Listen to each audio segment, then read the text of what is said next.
Next concept, corrosion. In the first chapter, we already studied the definition of corrosion. What is corrosion? Corrosion is the process by which the surface of the metals are eaten up by the reaction with substances in the atmosphere such as air and moisture and etc. So silver turns black due to corrosion. What is the new compound formed? The surface or the surface silver reacted with something in the atmosphere. What does it form? It forms silver sulfide. Copper turns green due to corrosion due to the formation of a basic carbonate, copper carbonate along with the base copper hydroxide, so basic carbonate. Iron forms a brown flaky substance on top. The substance is called rust. The formula of rust is nothing but hydrated ferric oxide. Ferric oxide along with water. How many water molecules we are not sure. There are different forms, which is why we put X. Let's study a little more about rust. How does rust form? Like what are the conditions necessary for rust to form? Activity 3.14 will tell us the necessary conditions required for rust. See, in the first test tube, we take iron nails partially dipped in water. So there is exposure to water as well as air. You will see the iron nails turn brown due to rust formation. In the next experiment, in the next test tube, what we do, we take water, we put iron nails in it, but before we put it, we boil the water. Why do we boil the water? Because in case there are any air molecules in the water, let it go away. So I have only water inside now. Only water, I put the iron nails completely immersed in it, and on top of the water I put a layer of oil. Why? So that once I put a layer of oil, it will prevent any air from entering and dissolving in the water. You will see the nails are brand new and do not rust. In the next test tube, what we do is, we put the iron nails inside and air, but air usually has moisture. So to take away that moisture, we put anhydrous calcium chloride. Anhydrous calcium chloride is a drying agent. It absorbs any moisture present in the air. So it absorbs all the moisture, and so basically there is no moisture for the iron nails to react with. So in test tube B, there is only water, no air. In test tube C, there is only air, no moisture, no water. You will see these two nails are as good as brand new. So the conclusion from this experiment is that for rusting to take place, only water is not enough. Only air is not enough. We need both air and water.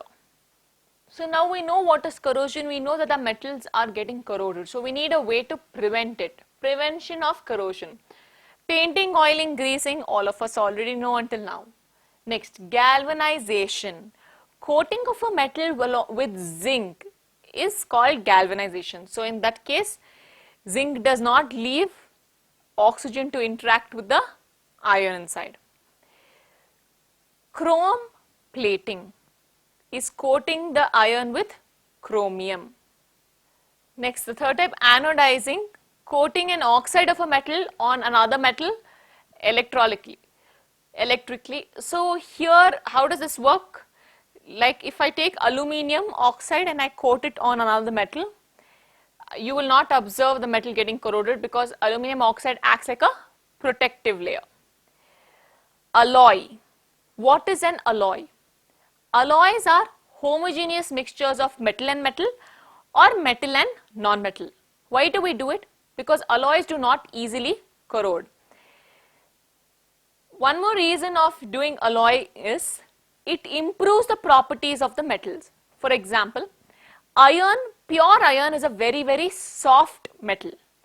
But if I just add 5% of carbon to it, it becomes hard and strong. So alloying helps improve the properties of the metal. The electrical conductivity and melting point of an alloy is also less than its pure metals. So if I take metal X and metal Y, metal X may have some melting point, metal Y might have some melting point, but once I mix them, the new melting point is less than both of their original melting points. That's what it means. Another example of where we observe alloying is in jewelry. When you go buy jewelry, what's the maximum amount of jewelry you get for your gold? 22 karat gold. Why not anything more than that? First of all, when you want very, very complicated, intricate designs, then you will never find it in 22 karat gold also. You will get good designs in 14 karat gold. Why? If I keep mixing it with other elements, you can see it improves properties.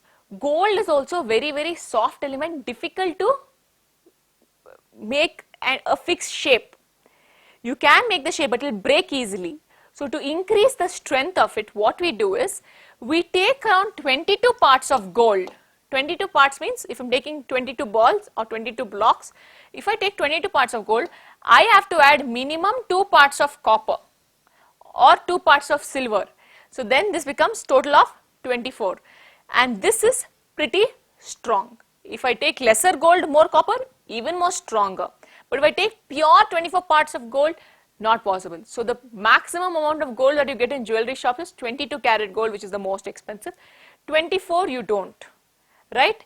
So this alloying helps in improving properties. Let us study now how do we prepare alloys and what are the different alloys we have. Preparation of alloys. How do we prepare an alloy? We first take the main metal. Now if you want to take gold and copper, you take gold, you melt it, that's a primary metal. You want little bit of copper. Then after that you take that copper and you try to dissolve that copper in this gold.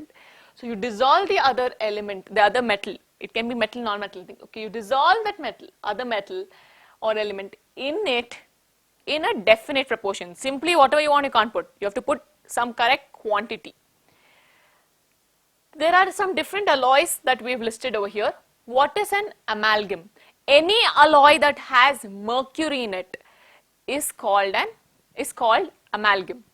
Your fillings that you do at the dentist, your silver fillings in the your teeth, if you get a cavity, sometimes they do silver fillings. It's called amalgam. Why? Because it has some amount of mercury content in it. Stainless steel, the vessels we use at our house, every day we use it, every day we wash it, every day we put water, there is air. Do you ever find it rusting? No.